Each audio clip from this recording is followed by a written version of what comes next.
je suis Bérangère Amat-Béchenec, je travaille à la bibliothèque de Bordeaux Grand Parc et je vais vous parler dans le cadre de Lettres du Monde du roman de Eddie Harris, Mississippi Solo.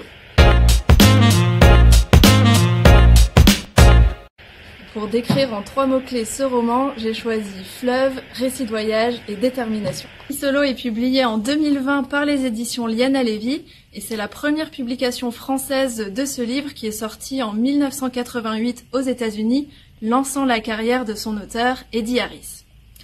Donc Mississippi Solo n'est pas une fiction, c'est le récit de voyage de Eddie Harris, alors âgé de 30 ans,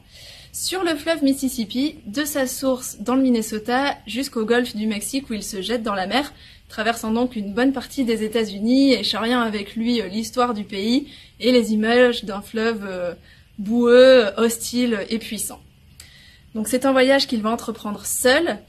en canoë et sans aucune expérience de canotage. Donc il lui faudra tout d'abord tenir tête à ses amis et à sa famille qui trouvent le projet hasardeux et risqué de s'embarquer dans une telle aventure qui l'amènera de là, je cite un de ses amis, où il y a peu de noirs, jusqu'à un endroit où on ne les aime pas beaucoup.